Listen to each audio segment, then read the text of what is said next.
This week on the podcast we have Star Wars Battlefront and the Flash theme. Until Dawn and Dressing Like a Nerd in Destiny. Diablo 3 Reaper of Souls, and revealing I'm not as much of a DC hater as you thought. Heretic! Find out this and so much more on the official Team DBAH Podcast number 112. Come join us, why don't you?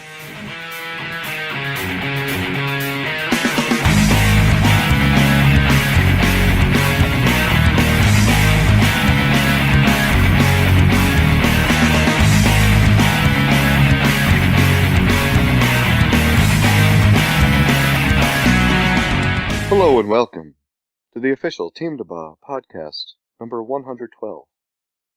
I'm your host, Charlie Danger 82, and with us tonight we have a dynamic duo, thusly making it technically a trio.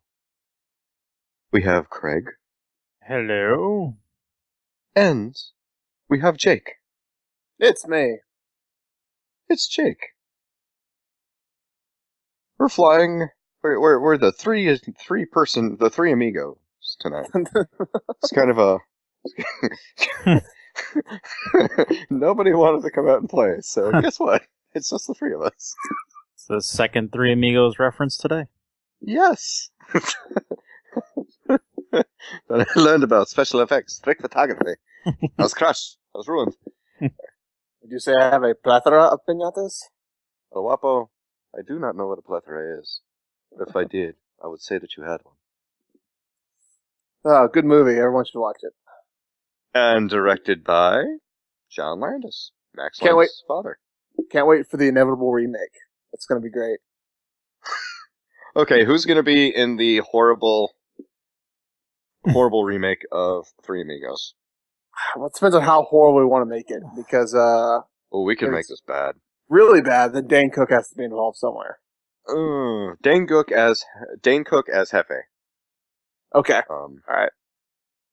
I mean, Where would you put Seth Rogen? yeah, Seth Rogen. Oh no, Seth James- Rogen is going to be Chevy Chase's part. James Franco, and then Martin Short.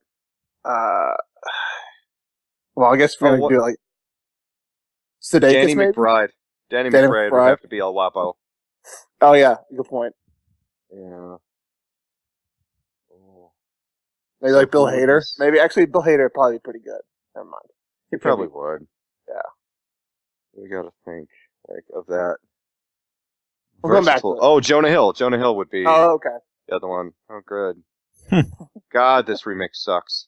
I feel like Jonah Hill would be Chevy Chase. I feel like at that point, right? Yeah, probably. Oh, wait, no, he this would be- remake just He would is be Martin horrible. Short, I feel like. And then, because Chevy Chase's character kind of a ladies' man, right? Kinda. I feel like Seth or James would be that. Anyway, all right. Well, this is good. Great start to the podcast. Hypothetical, Oh my terrible. god, this. This fucking remake is horrible. Oh, bleh. Bleh. Ugh. Let me wash it down with this pumpkin spice latte that they changed the fucking recipe to, so not even the pumpkin spice latte is good anymore. What a basic bitch. Right? Leave me alone. I'm satiating my inner white girl. Alright. So what's everyone playing? Charlie, we'll start with you, because you never get Well- to start first. Oh, wow. Oh. Yeah. God, I feel like I'm being directed. That wasn't brought up before the podcast at all. This is improv. Don't direct me, okay? I'm a star. What am I playing? I just finished Until Dawn. Hey. So you guys will see that. Never fear, this is not going to go the way of Far Cry 4 or Alien Isolation. I'm not going to say anything else because if I started the series and didn't finish it, I've erased it from the fucking channel. So guess what? It's not going to be a Far Cry 4 or Alien Isolation. So yes, it's finished. It's wrapped. I am in the final stages of editing, and I have to say that I'm very interested to see how my playthrough and your playthrough differ and are similar. there might have been a few characters where I maybe put down the controller when I was supposed to be hitting quick time events to have them dodge and avoid death. And by characters, I mean one character. But aside from that, no, I will, in a little inside baseball, I finished it once, and I didn't like the way it ended. And you can replay chapters and choices, so I replayed the last chapter again, and got a different ending. I got a pretty cool ending, so yay me. And, I liked it. It was a very interesting game. I think it's a very important game. I wouldn't say it's like the best game of 2015. Yeah. But I'd say it's a very important game that, just the replay value is very high, and it's a very enjoyable game. I also just started playing recreationally, no videos, because for the first time I saw a warning on front, like, do you like streaming video games? Well, you can't fucking stream this one, so don't. I started playing, Wow. Yeah. There's a message right in the corner when you first start it. Dragon Quest, the World Trees Woes, and the Blight Below. Just started playing that right before the podcast, actually. Got through the tutorial level.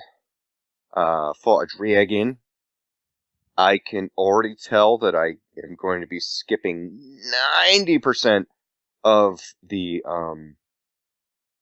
dialogue with the main character. Or maybe just switching the language to Japanese and just reading subtitles. Because I don't think I like the character. He bothers me. I'm glad that I'm going to be unlocking like 8 or 9 different characters you can switch in and out of your party. But it's cool. It's a mix kind of between, I'd say, Dynasty Warriors and 99 Nights. Which I don't know if anybody played 99 Nights. It was one of, like, almost basically a launch title for the 360. And it was just a very fantasy. It was like a fantasy version of Dynasty Warriors, which this really is. And of course it has Akira Toriyama's artwork. So it looks really cool and stylized. And yeah, just it's a cool little game. I want to play more of it. I know it's probably going to be a longer RPG, but yeah, and of course I played more Destiny, and I grinded until I was able to get enough Guardian marks to get a new robe for my Warlock that would boost the light rating, so I could start helping out with like raids and everything. And unfortunately, I bought the robe, I put it on, I saw my light boost, not as much as I thought it would, but it went up, and I look like a total fucking nerd. Oh yeah? This Warlock is the biggest nerd on the fucking tower. This thing has like feathers on it, got like a little triangular medallion. I look like some sort of, like if Big Bird was doing a lot of coke in the 70s and wandered into like a disco club. And he was. Yeah. And he was. His best friend had a big nose, let's put it out there. Snuffleupagus was definitely his dealer. You can't do a line, Bird. This is a line. I'm pretty sure that's a joke someone said before, so that's not... 3 minutes later, finished. Anyway. So yeah, Off the Grouch is dealing meth out of his trash can. That's why he's always itching. Oh. I mean, it's just... I want another rope, so I'm going to keep playing. Because this one really looks stupid. But aside from that, those are the main ones I've been playing. And I passed the mic to, since you started it, I passed the mic to Craig. Yeah, wow. I've been playing the Battlefront beta. Ooh. So that's all I've been playing for the last few days, and now it's over. What is your impressions now that you've played it for 3 days straight? It's a beautiful game. I died many times on Hoth, just looking around. Because at first I didn't realize everything is usable, almost. like the cannons, the little ion cannons the rebels had, the little tower cannon thing, the little turret thing. Oh yeah. The little satellite dishes. Yep, those two. Mm. But it was really fun. So I am looking forward to it. Couldn't decide if I liked third person or first person. I played exclusively in first person, which was weird. Yeah, I did the same thing. I played the other Battlefront games and I loved them because they were in third person. But like I saw it, like once I found out you could switch over, I was like, I've been running first person this whole time. I'm just gonna leave it as such, you know? Yeah, and I found that it didn't bother me. Like when I was looking, like kind of down sights with it, I found that just using the gun, I thought it would bother me if I couldn't aim down sights with the thing, but it gives you enough of an aim to improve your accuracy. Mm-hmm. Right. Like, as Jake had mentioned, there's no laser drop, so I was very happy about that. Yeah. That's true. True. You can shoot people with the normal blaster rifle from across the map. Yeah, you can. You could. I was having a lot of fun with that. I also enjoyed the fact I got to fly a snowspeeder. Oh wow, okay. Quick What's reference, that, that's my favorite Star Wars vehicle behind the Y-Wing. It really is. What's that Mass Effect quote? Like, Newton is the most dangerous motherfucker on Hoth? Is that what it is? Like, object, lasers in motion, stay in motion? Pretty much. It's those things.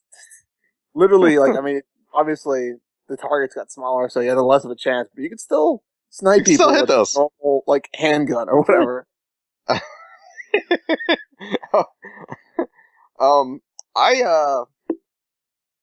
I thought it was a really beautiful game. I thought the gameplay was really solid.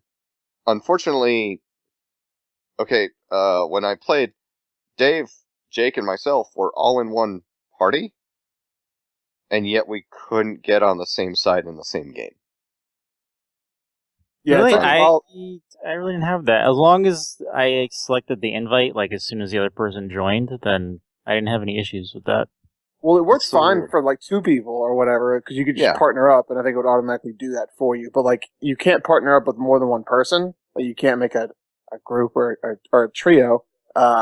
So like for a while, it was like took forever to get Charlie into the same game on the same side. So yeah, it was a little frustrating, but I mean, it was like, I don't know.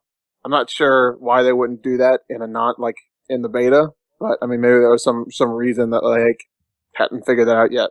I don't know. Yeah, that's the thing too. I mean, I've been in a lot of betas over my lifetime, so I take betas with like, a shot of vinegar every time I play them. That sounds like a terrible drinking game. Oh my god. It is. So. I thought it was rather unfair that the Imperials could spawn fucking anywhere on Hoth.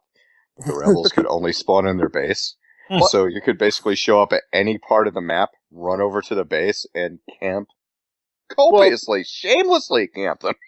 I mean, the Rebels are meant to lose, so I guess, whatever. I did see the Rebels win a couple times. Oh yeah, there's a few times where I think it was me and Dave playing. We actually won. We're like, that's strange. It didn't happen a lot, but That is No, so 'cause you have to- non-canonical. yeah. The way to do it, unless someone's really good with a snow speeder, is you have to find the orbital strike and hold onto it and wait until the bombers, like the Y-wings, hit it, and 2 orbital strikes will take out Walker. That seems pretty. I mean, I don't know. The whole power system didn't really like sit well with me. It was like you're just lying at random points, kind of on the map. I mean, some of them made sense. The other ones are just like, on top of under this snow hill. Like there's just a random like.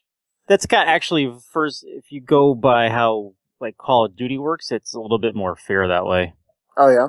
I guess because so. it being random is kind of more fair. Anyone can find it, and then some of the power-ups are actually timed, or you lose them if you die. So, like if you get a ship or a hero, if you don't use it within like 10 seconds, it's gone.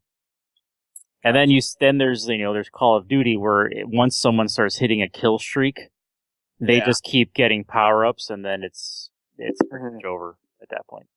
Yeah. But I think me and Charlie and Dave had a lot of fun on Drop Zone. We did. kind of ran that shit. We were officially declared the best Star Wars Battlefront players of all time. I'm pretty sure I got that in the mail. I don't know if they got to you. I didn't get mine yet. No. Okay, well, it's probably in the mail. I'm sure whoever it is sending it. Yeah, we ran that shit. Either side. If we were rebels, you're like, okay, fuck you. If we were Imperials, we're like, okay, fuck you. Yeah. And we just ran that. I think that the lack of a campaign kind of turns me off about it, though. Yeah, if I recall, the first one didn't really have a campaign, I don't think. Not really. The second one was like, oh, you're the 501st, you're Vader's Fist or whatever. And that was really cool. I like that a lot. Yeah, I know, right? Someone mentioned that to me too, and like I thought about it, but I'm like, yeah, it does bother me. Then I'm like, well, you know what? I'm going to get Call of Duty Black Ops 3, knowing full well that I'm going to beat it within a day and a half, because the campaign's 6 hours, and then all I'm going to do is play multiplayer. So, not too bad. I mean, Destiny was the first game that kind of blended, just your single player experience with multiplayer at the same time. Mm. So, but at first it did bother me there was no campaign, but now that I think about it more, like even Battlefield, you can finish Battlefield's campaign in 6-8 hours, and then everyone plays multiplayer, so I guess with shooters it doesn't really, it's kind of up in the air with that. I feel like if the multiplayer is robust enough, if there's enough stuff to do, I mean, because in the beta there's only 2 things to do, and then a survival mission, I guess, where it's horde mode essentially. We never played that. No, well, it was 2 people and we had 3. So are you fucking kidding me? It's only 2 people. Yeah, it's co-op. It's two player. I mean, maybe it's more in the game, but yeah, for the beta it was only 2 people. I'm pretty sure I read that right.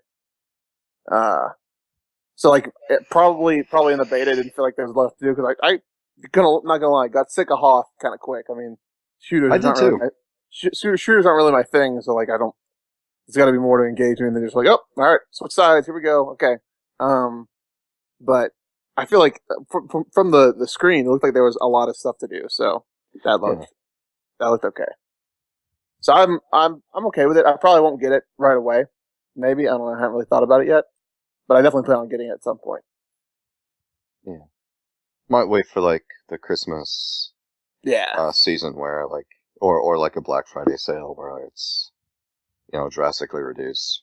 Yeah, or a White Friday sale. I'm not Friday racist. I'll get whatever on whatever Friday. Or supposed to call it the day after Thanksgiving sale? I was just making a joke. Not everything's. You're not allowed to do that here? No jokes. Oh, I'll be at work that day. Oh, I'll be at work that day. Oh, both God, jobs. You'll be at work that day. Oh, God, no. Oh, Jesus. Yeah, I got out of it last year because I was at a wedding. Not getting out of it this year. Last year I was working both jobs. Day after Thanksgiving. Oh, man. Fun time. I went into work last year at midnight and I worked till 4 a.m. Oh, yeah, that's right. Which was pretty awesome because since everything was open 24 hours, at 4 a.m. on Black Friday, nobody's in the stores because everybody finally decided to go home and go sleeping. So you can walk around and there's no lines. That's true. I think I might just wake up and go shopping at 4 a.m. this holiday season and see what's going on then. But yes, well, Jake, what are you playing? Playing on Diablo 3, Reaper of Souls.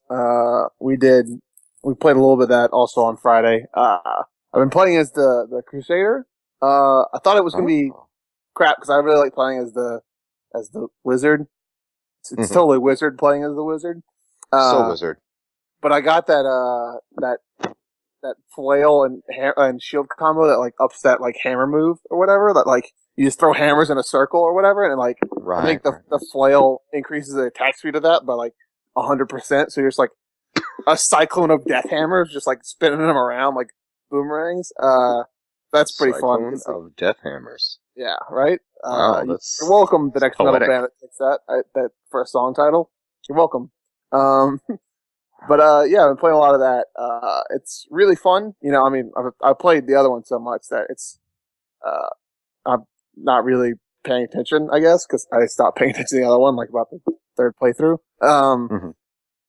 But I haven't gotten to the DLC portion yet, so I just I've been doing that, and I had to do laundry the other day, so I was waiting for it downstairs, because if I go upstairs, I'll forget, and then my laundry will sit in the wash machine forever.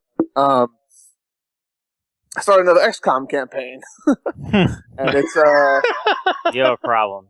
I mean, it's, you know, yes, I do. That's the first step to admitting that, I mean, you know, solving a problem is admitting you have one, but I'll just keep admitting that I have one and not do anything about it. Yeah, so that's happening. It's going a lot worse, I feel like. I feel like everything's happening way too fast and I'm not nearly as good. I don't know if someone tricked me and, like, I keep checking the difficulty and seeing that it's harder. It's not. It's the same as it was previously, which is the super hard mode, definitely not normal. That's the only thing I play on is, like, super expert, double legendary. Oh, yeah. Yeah. I mean, that's what all. Yeah, Blight. Double Black Diamond. Double Black Diamond. That's all Team DBAH plays on. So, you know, Fuck yeah. If you see any evidence to the contrary, it's definitely Photoshop. That's what happened. Someone has besmirched our good name. So that's yeah. We are the elitist of the elitist. I just said that. But other than that, I've been watching a lot of superhero TV. I caught up on Flash season 1, and I'm starting Arrow season 3. So that's kind of what I've been doing mostly. Opinions on the Flash guy. On the actor or on the? Are you saying show, opinions on the show, comma guy? Yes. Okay, gotcha. I like it a lot. I think it really gets good towards the end. I mean, as most of those shows do, it's like, oh, villain of the week, like while we establish this backstory character stuff. But once all that builds, the ending is very cliffhanger, and I was kind of frustrated. But like the climax of it's very good. I don't really remember Arrow season 1 or 2, but I like it better than Arrow, I guess, because it's less dark, you know? Right. So it's a fun show, I feel like, you know? Did you hear who's playing Atom Smasher in season 2? Yeah. Old Adam Copeland, aka Edge, aka You Think You Know Me. Yeah. Atom Smasher's I have his autograph. Oh, that's awesome. Where do you live? And what's it on? So I know how big of a bag I need to smuggle in to steal. Wow. Huh. Didn't know he was such a big Edge fan. 8x10 photo. That's awesome. Mm-hmm. Wait, was Atom Smasher a good guy or a bad guy? Because I feel like he was a good guy. He was originally Nuklon in Infinity Incorporated, and then he grew up and joined the Justice Society of America as Atom Smasher. Okay. Because he's the Golden Age Adam's nephew. So, and he smashed his uncle. That's why they call him Atom Smasher, right? Like he murdered him, and now he's questing for redemption. No, because he has the mass changing powers of the atom, and he's very strong, so he smashes things. Oh, okay. Well, if DC wants to write a new backstory for their grim and gritty lines, I can definitely do that, because that one kind of writes itself. Atom Smasher. It just goes around killing all the atoms. Like the Black Flash goes around killing all the Flashes. Whoa. Done. Game on. Whoa. The Black Flash. He's the death one. Why can't he be the White Flash? Because the White Flash represents life in the DC universe. Don't blame me, blame Jeff Johns. He did Blackest Night. I blame Jeff Johns for a lot of fucking things, okay? Him and Brad Metzler, they're on the fucking list. Okay? Whoa. Sorry. Wow, that just came out of nowhere. Ooh. I am so sorry. No, I used to love reading Infinity Incorporated. Actually, Infinity Incorporated number 23, I believe, is my favorite comic of all time. And that was, basically, they said, all right, we're going to take the Justice Society of America, and we're going to have all of their either sons, daughters, granddaughters, or nephews, and put them all in one group. So that was it was actually also one of the first big breaks for a young artist at the time by the name of Todd McFarlane. Oh. He started regularly on Infinity Incorporated. And it was cool because it had Fury, which was the Golden Age Wonder Woman's daughter, the Silver Scarab, which was the Golden Age Dr. Fate's son. Oh, no. Wait. No, that was Hawkman's son. Sorry. It was Hawkman's son. That doesn't make any sense thematically. Well, no. Egyptian themes. Oh, yeah, that's right. I forgot the Hawk people did that for a while. Yeah. So, Silver Scarab and Northwind was also the godson of Hawkman, and he was on the group. Nuklon was the nephew of Adam, and Jade and Obsidian were the son and daughter of John. No, not John Stewart. Alan Scott. The Golden Alan Scott. Yeah, exactly. The mentors were Stripesy and Star Spangled Kid, who helped out from the JSA. They were kind of like youth ambassadors. It also introduced the new Dr. Midnight and the new Wildcat, which was Ted Grant. Ted Grant's. Thank you. You know a lot about DC Comics. Ted Grant's granddaughter, I think. Yeah, I only know about Ted Grant because he was in Arrow season 3. Or I knew about him previously because he was in the episode of the Justice League. But I didn't remember his name quite. Yeah. And of course, the Hourman's son was the second Hourman. So. Did he also use the hour-long drug? Because that was really yes, Miraculo. I read that and I was like, that's weird. It's fucked up power, really. Yeah. I mean, it's bad enough. Hour of power. Captain America got this got his powers from essentially drugs, but when you constantly have to take drugs to be a superhero, I feel like that's not a message you want to send to kids. The 40s were a different time. Apparently, was that when cocaine was medicinal? Was that what that was? Exactly. From the mystical cacao plant, take some of this and it'll put some pep in your step. So. But Dr. Midnight was okay. Dr. Midnight though was not related to the original Dr. Midnight, which is kind of a departure, but it was pretty cool. She was also a blind doctor, who much like Dr. Midnight could see in perfect dark. So, the game when you played the game. Yes, she could only see perfect dark. It was really weird. She had to. What about Perfect Dark 2? Is that what caused her to? Is that what caused her to go blind? Was that it? Was that her origin story? No. Perfect Dark 0 made her go blind. Actually. Oh yeah, I forgot what the sequel was called. But that used to be one of my favorite. That was the first comic book that wasn't, it was the first new group, as opposed to just getting JLA or All-Star Squadron which, when you think about it, All-Star Squadron, the name of the group is ass. But, the JLA, Superman, Batman, and everything, those were the run-of-the-mill comic books I would get. And anything Hawkman, because I used to love Hawkman as a kid.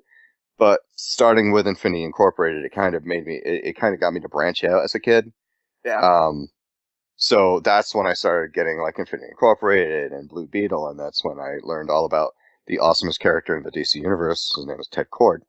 Who? He's not around now. I don't know who. Yeah, he is. He's in Justice League 3000. Well, is that mainstream on that? Not those off-brand books. Oh, off-brand books. Okay, all right. Yeah, like Moon Knight, who can't nail down a series for more than 5 issues. What was that? I was going to say I was kind of.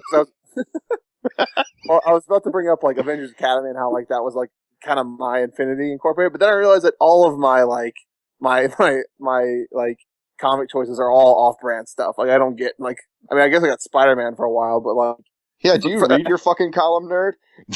Oh, I mean, I don't get Avengers on the reg, you know? Like, I'm not getting every Jonathan Hickman one or whatever, you know? Or the Bendis books. Just throwing that out there. Bendis books. They are still out there? Oh, yeah. They haven't been purged. He's in charge of X-Men and Guardians of the Galaxy, so they've got him away from Avengers. And hey, I haven't, I mean, yes, originally my starting writing for the site was on Superior Spider-Man, but that was also, like, not your average Spider-Man book. So, like, yeah, sure, it was the main Spider title, but it was definitely very different. So, back off. I'm still waiting for the Max Landasian retelling of the Spider-Verse thing that you write, and we all have to do parts on and send them to you so you can edit them together. I almost forgot about that idea. Yeah, that'll be... allow me to make you remember.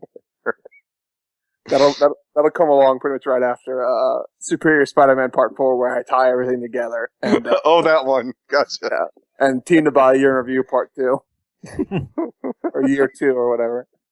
AKA, not gonna happen. Ow. He's honest. He's honest. Well, the reason the Year in Review thing, I was like, none of these, like, this isn't even close to what's, like, happening today. You know, like, none of, like, half the people on this roster, like, aren't relevant anymore, you know? Because it wasn't even the most recent game that came out. It was a game that came out a year ago because, like, I read reviews and I was like, the control scheme was better in 14. So I was like, all right, well, let's just do that one. And, like, the whole, like, write a column about it came up later. So I was like, yeah, I guess I can do it. And I was just, like, reading. I was like, this is way too much. Like, this isn't gonna work. Let's just stymie until we, actually can record videos for it, which I hope works. I feel like we might have to do alternate stuff for, like, the entrances that have music, because that was part of the charm. Yeah, that might not fly though. Well, like, I mean, like, in the last game, you could always just skip entrances, so it might just be like, oh, they're in the ring now. Here we go. All right, game on. But I really hope that we can do the thing through SharePlay. Yeah. Where I can watch you play and commentate with you. That would be amazing. Hopefully it's good enough so that I don't have to play anymore. I'll just commentate the whole time and, like... Oh, awesome. We'll edit it in post if it, like, goes on. If it's like a Trevor Undertaker match where he gets tombstone about 17 different times. I'm just like, because what I would do is I would take notes of, like, when signatures would get hit and, like, when finishers would get hit, like, in the match. And then, like, I would take those notes and I'd put them into, like, a paragraph form and, like, clean it up so it, like, wasn't ridiculous, you know? Like, it wasn't like, oh, they both hit their finishers, then one person pinned the other. It was like, kicked out of this finish, blah, blah, blah. And so, like, I was just watching that match. I'm like, please, somebody, God, go for a submission. It's been 20 minutes. Let's wrap this up. I have, like, 18 tombstones to get through right now. Because it was funny because, like, one of Trevor's finishers was like, it was the Walls of Jericho because he was the Titan, so the walls. Right. And he would just, like, never do. He'd always do is, like, I think it was, like, a choke slam or whatever is his finisher. I'm like, well, I wouldn't. What are you doing? What's happening? One of your finishers literally will win the match. A finisher that is truly not a finisher. But yeah, here's your prolonger.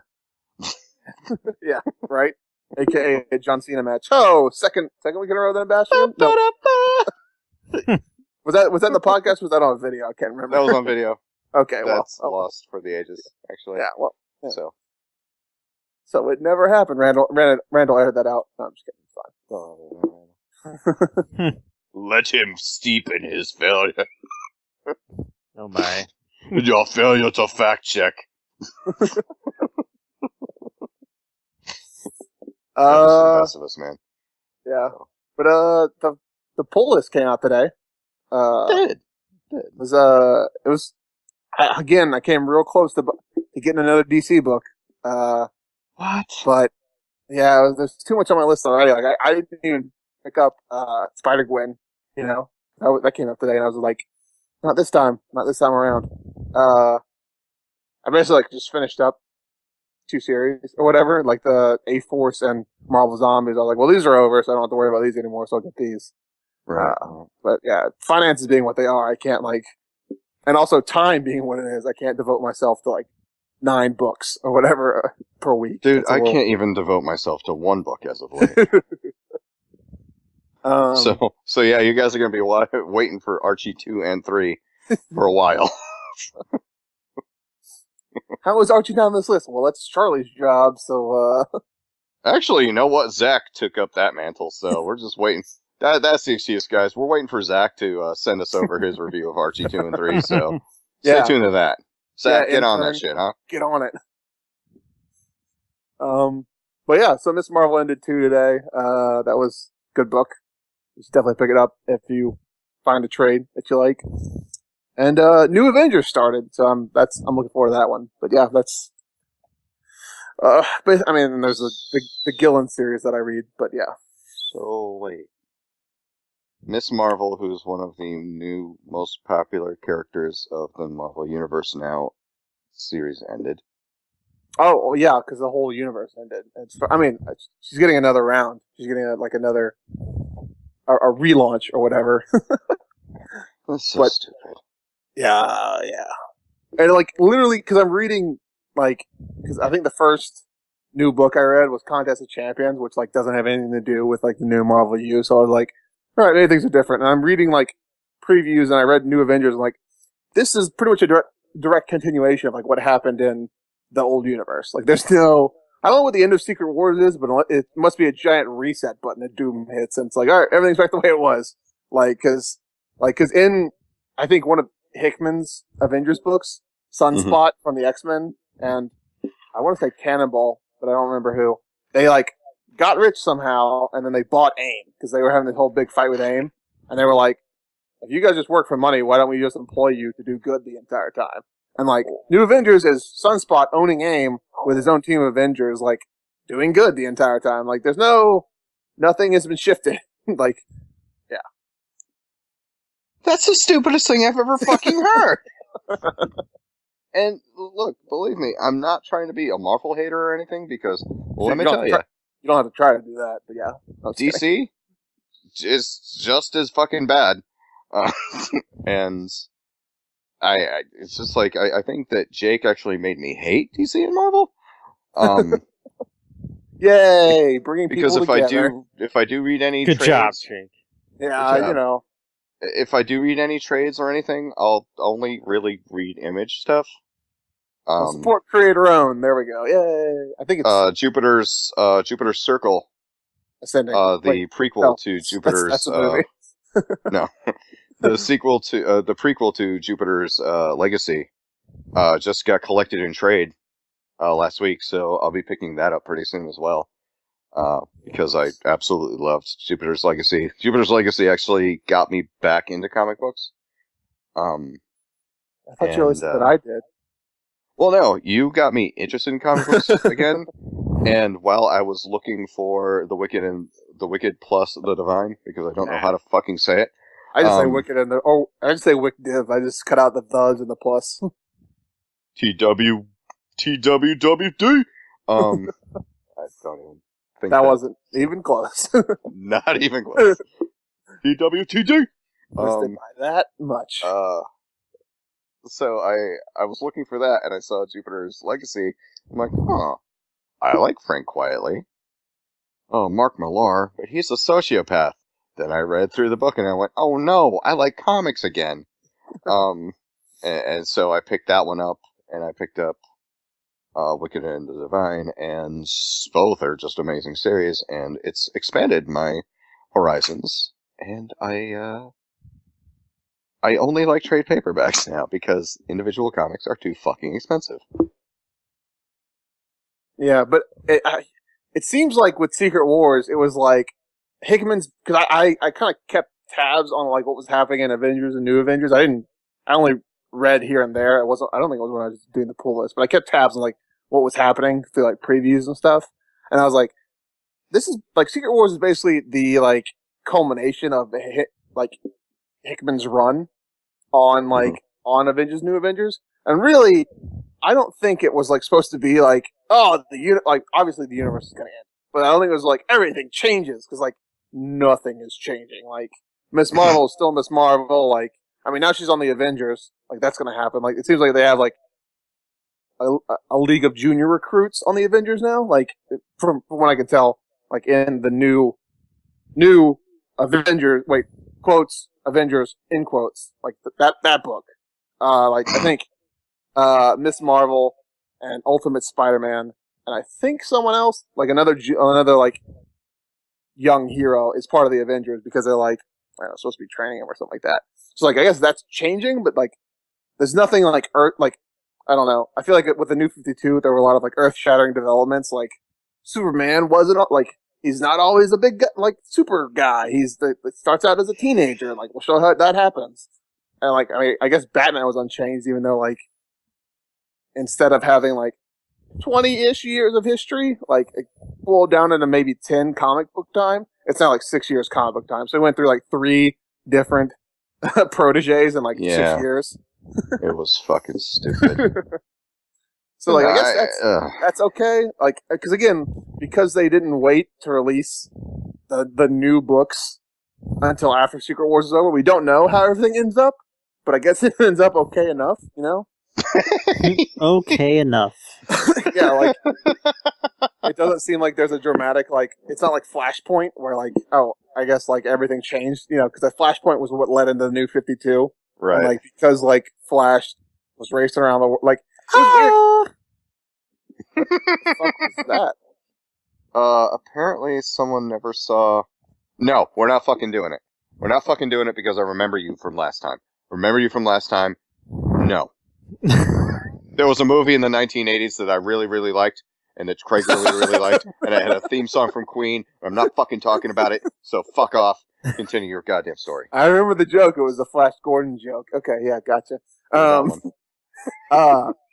It was really because they set up Flashpoint to be like, oh, it's like the Flash's like big event, just like Blackest Night was the Green Lantern's big Green Lantern event. It's like, no, it's not. It's the reset of the universe. Anyway, but like after Flashpoint, because it was so like mucking with the time stream, like a lot of things kind of changed a little bit. Like Black Canary and Green Arrow had never been together, and like she was part of this super squad, like team of soldiers thing. You know, she's in a band. I still don't think they've gotten together. I don't know. I don't keep up with that with DC. Yeah, and then like, you know, that whole spiel.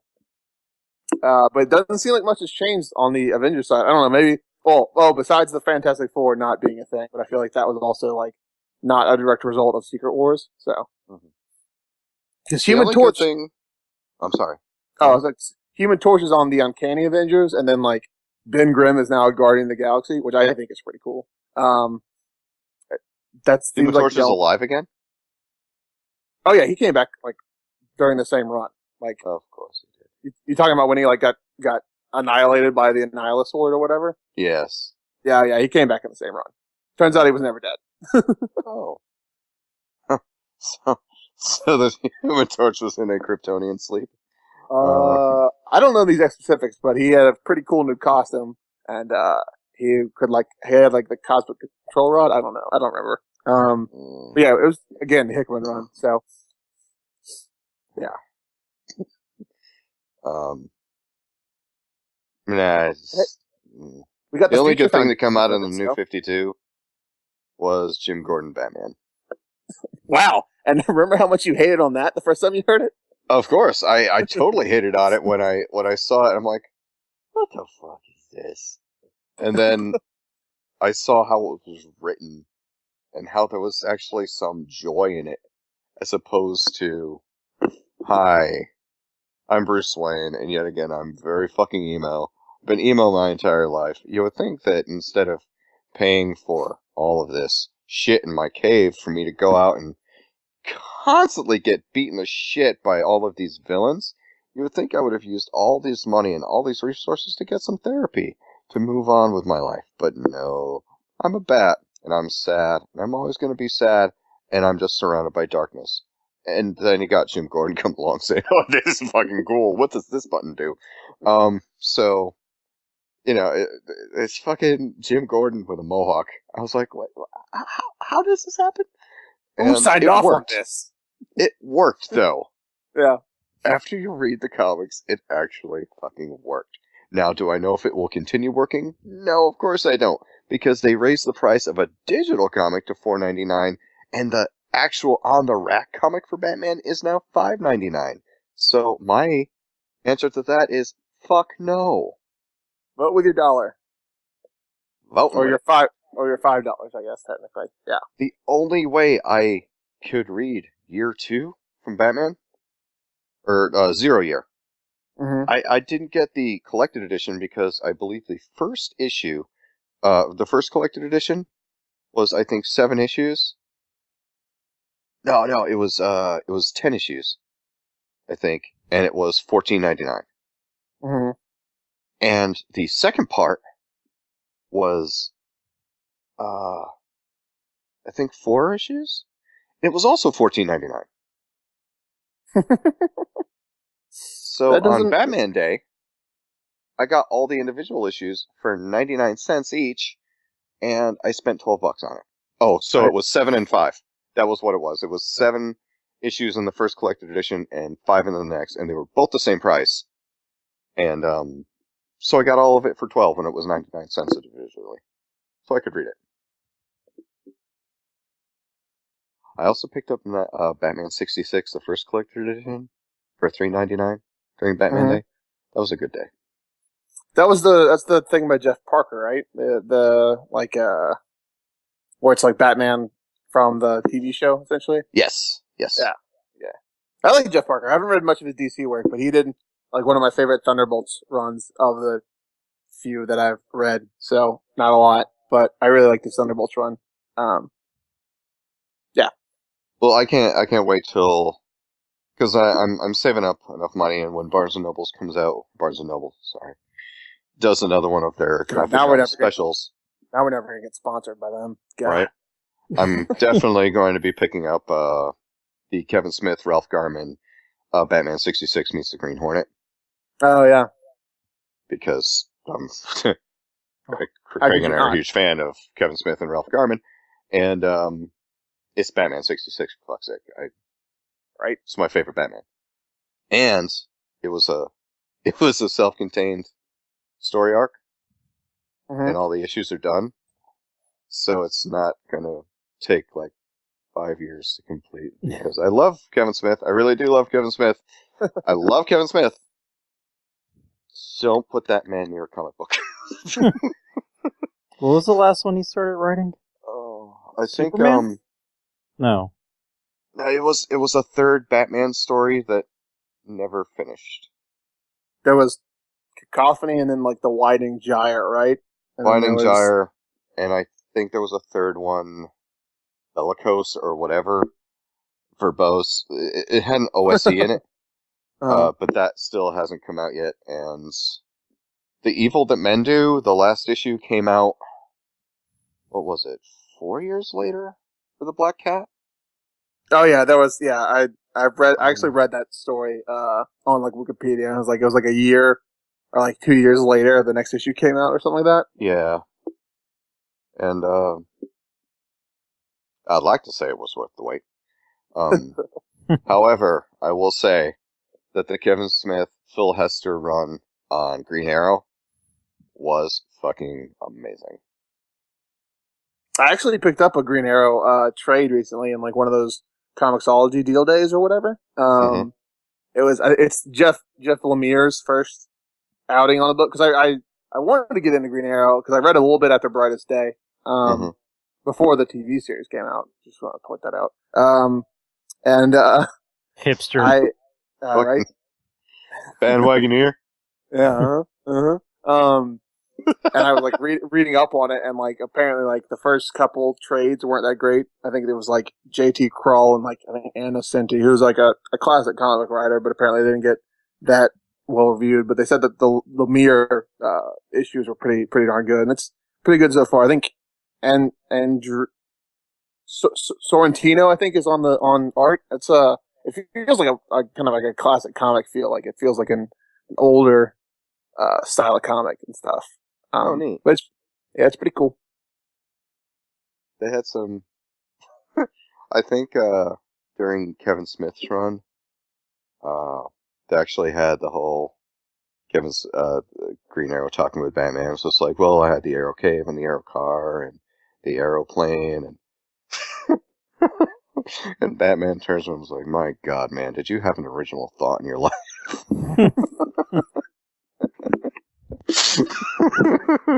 Or did you have a single original thought back then?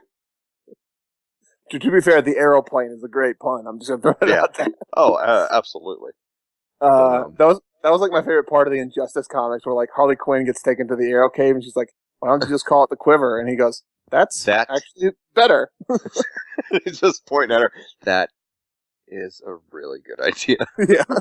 That entire issue was just so phenomenal. Yeah. Oh, so good. Like, can we sub out Harley Quinn and Power Girl for Harley Quinn and Green Arrow? That'd be fun. I'll do that. That issue where they're just talking throughout the whole thing. I'm like, who is writing this?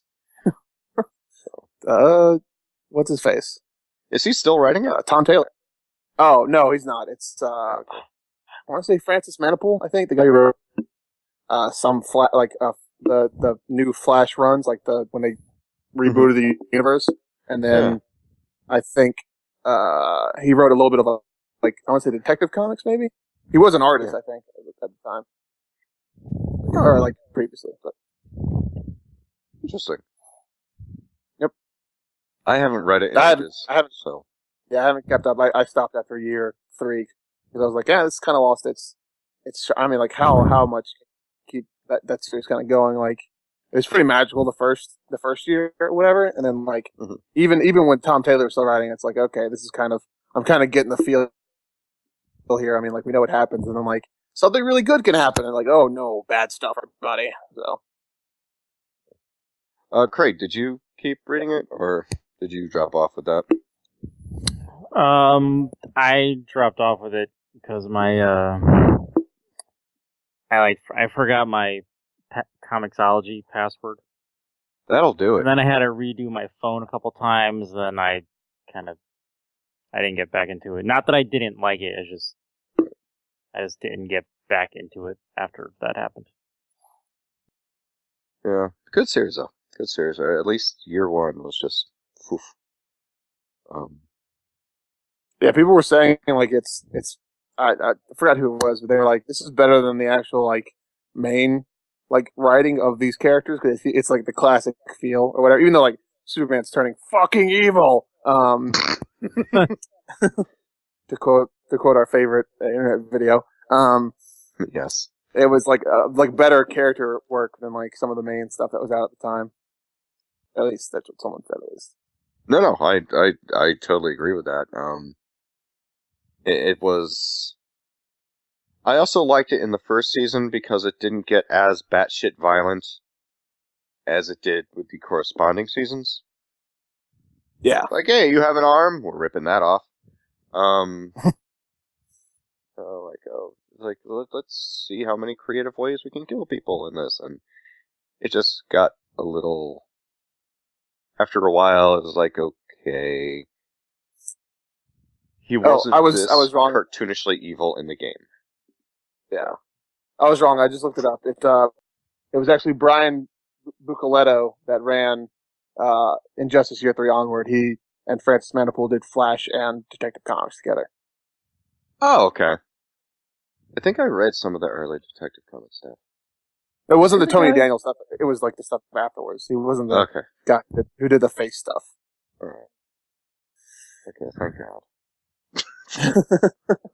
Yeah, I like how that completely, like, they were like, all right, put his face back on. Like, that immediately got revoked when, like, Scott Snyder was like, I'm writing Joker now. Put his face back on. I do kind of like how they scienced and magicked away temporarily, of course, because you know it's going to end Bruce Wayne from taking the mantle back. Oh, in Batman. Oh, okay. Because Bruce Wayne is very much alive, even though he quote unquote died when he was fighting the Joker. But it would appear that his skull got fractured and some of the Healy juice went into his brain pan, and it kind of made him better in the brain. And he's like, okay, so I'm this new person. I know everything that kind of happened, but it kind of pushed a reset button on a lot of those emotions I had. And since I don't remember what it was like seeing my parents gunned down in the alley, I don't really feel this deep-seated vengeance because I don't really know them much. So, sorry? Which speaks to the Maxwell Landisian idea of, like, Batman, the only reason Batman's a hero is because his parents got gunned down in an alley. Like, so, yeah, that is. And now, it's like, he's helping inner city children. He's getting laid on the regs because he's got, his lady friend is the one that hooked him up with this whole job working with inner city children, and he's living with her. And there's a relationship going on, so, he's having a pretty good life. And then Gordon had to come back and say, hey, man, I need you to be Batman on this and take a look at this compound. And he's like, whoa, motherfucker, guess what? I'm not Batman anymore. I'm happy. Leave me alone. Those his exact words. Yeah, pretty much. It's like, Alfred told me I was, like, this guy, and I'm like, yo, dude, not for nothing. Sorry about the hand and everything, but, yeah, I don't know who that is. You're telling me that I'm this person, and that's cool, but I don't know who that is, so sorry. Bruce Wayne was a happy boy. Yeah. They made Bruce Wayne without all the baggage, and now he's just a normal guy. Will that change? Of course it will change. You notice who they should have gotten to be Batman in the new books? What's that? Jesus Guy! I don't think they've introduced Jesus Guy in the New 52. Yeah, look right now. Let's see. Good point. Mr. Knife Fingers. With a gun that shoots razor blades and a flamethrower. So you're saying that Tan should have been the new Batman. We all know he should have been the new Batman. Who is Tan? I don't know. I honestly don't know. I have not heard or seen Tan in ages. I hope he's doing well. Tan, if you're listening to this podcast, I hope you're doing okay. And we miss you. But, also, I think on that note, with a heartfelt,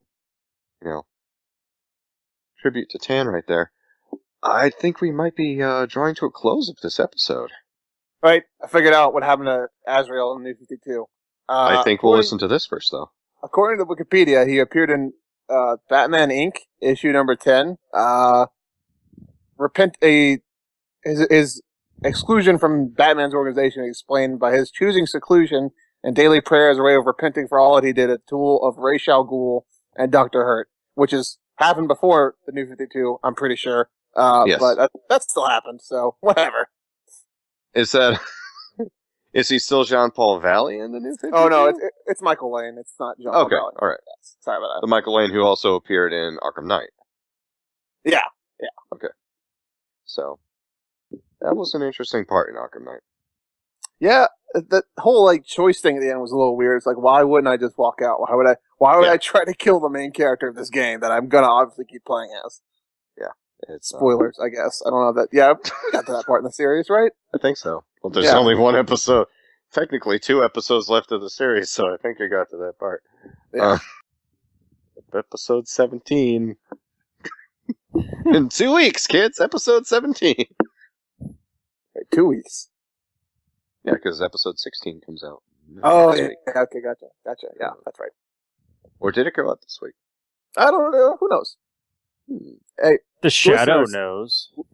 Listeners, if you want to find out, go to the Team DBAH YouTube channel and see which episode came out this week. YouTube.com/Team DBAH. Just see what number it is, then you can just lay the plate. It's fine. Don't actually watch it. No, watch it. we need views. You don't have to. Like, subscribe. You get videos 6 days a week. We're not doing this for our fucking health.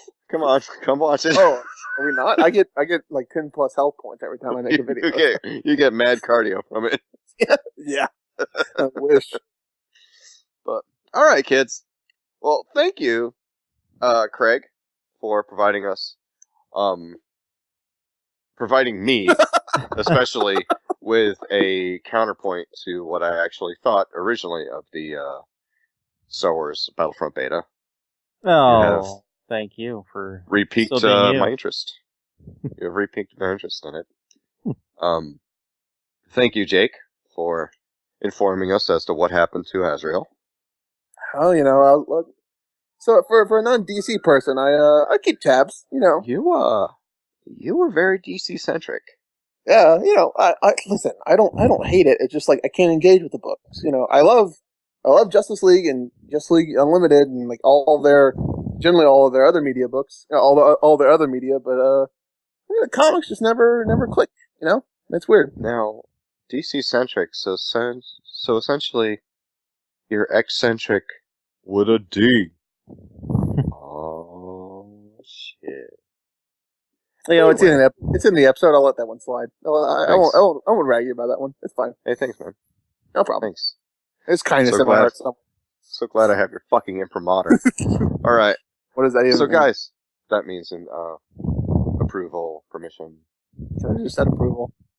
Oh, I wanted to sound fancy, so fuck off. Don't fucking direct me, okay? Listen, I don't want to bury the lead. Alright, so folks, thank you so much. Remember, like we said before, youtube.com/Team DBAH. There is a video 6 days a week from a talented bunch of people. You know, there's videos from Craig, there's videos from Jake, there's videos from me on there. There's all bunches of shit. Go over there, watch it. It's awesome gameplay videos of video games. If you like watching video game Let's Plays, come, watch it. It's awesome. There's narratives. Narratives for fucking days. Also, swing by teamdba.com. Check out everything else that is Team DBA, like the pull list that Jake here does every Wednesday and tells you what comic books you need to get that week. We have a new column out from Jamie, where he reviews the Loot Crate every month.